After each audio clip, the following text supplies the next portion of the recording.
Assalamualaikum warahmatullahi wabarakatuh.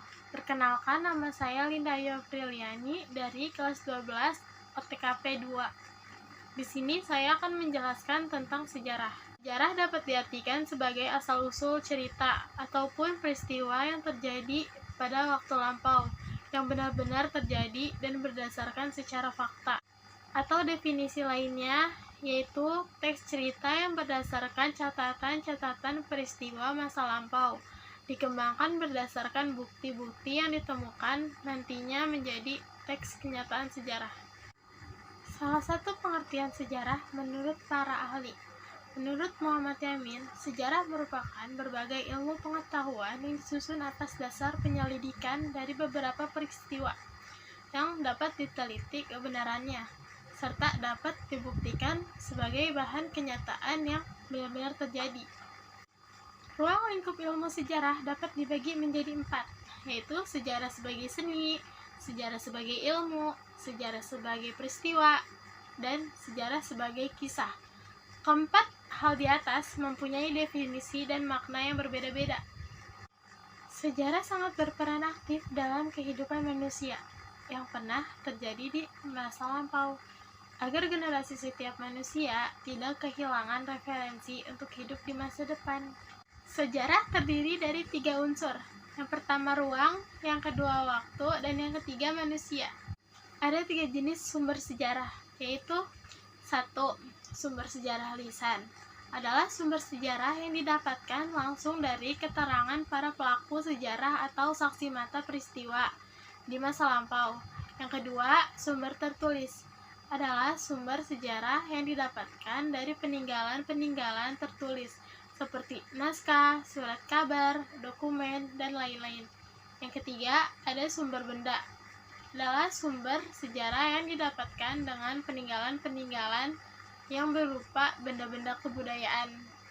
Ada 3 sumber penyampaian sejarah. Yang pertama, sumber primer adalah peninggalan asli sejarah. Yang kedua, sumber sekunder adalah benda-benda tiruan dari benda aslinya. Yang ketiga, sumber tersier adalah buku-buku sejarah yang disusun atas laporan-laporan penelitian ahli tanpa dengan melakukan penelitian langsung. Ada 3 struktur teks cerita sejarah. Yang pertama, orientasi. Pada bagian ini berisi tentang pengenalan atau pembukaan dari teks cerita sejarah. Yang kedua, insiden atau urutan kejadian.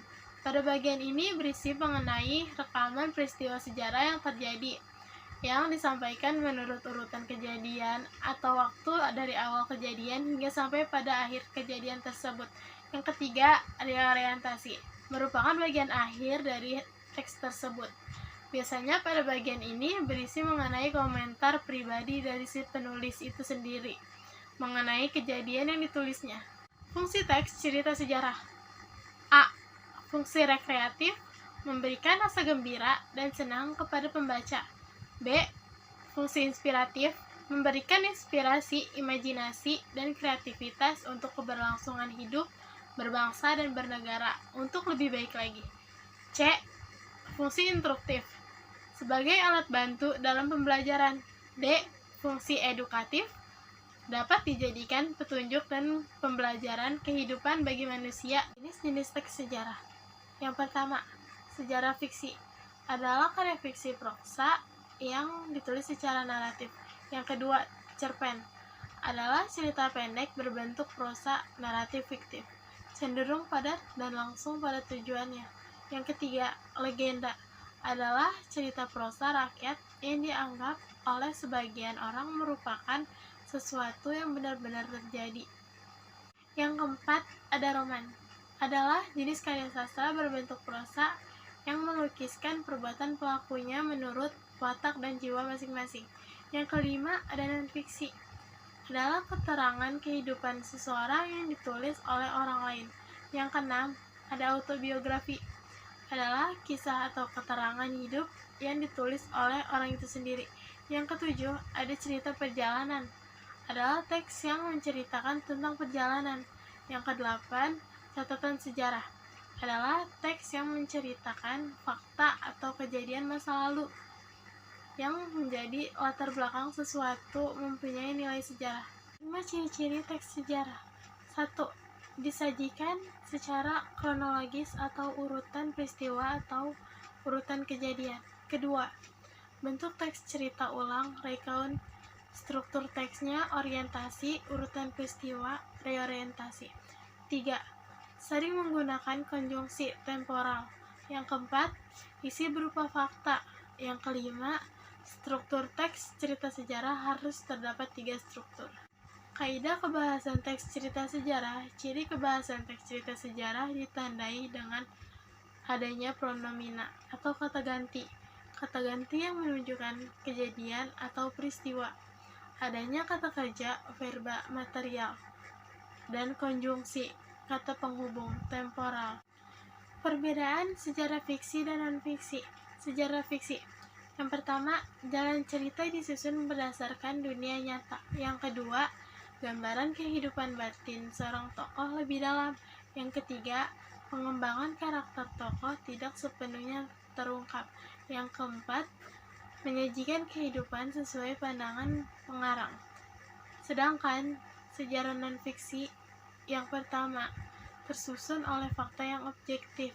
Yang kedua, gambaran kehidupan tokoh ditulis lebih lengkap. Yang ketiga, menyajikan kehidupan sesuai data dan fakta. Pronomina, kata ganti, merupakan kata yang digunakan untuk menggantikan benda dan menamai seseorang atau sesuatu secara tidak langsung. Dari sekelompok fakta peristiwa, perlu ada penentuan fakta kausal penyebab. Bila uraian berupa deskriptif sampai naratif, maka perlu ada proses serialisasi, yaitu mengurutkan peristiwa-peristiwa berdasarkan prinsip-prinsip. Konjungsi temporal, kata sambung waktu, berguna untuk menata urutan-urutan peristiwa yang diceritakan.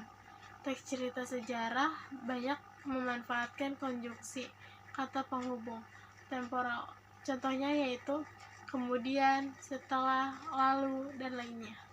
Kalimat majemuk, kalimat yang terdiri atas 2 kalimat atau lebih yang digabungkan menjadi 1 kalimat.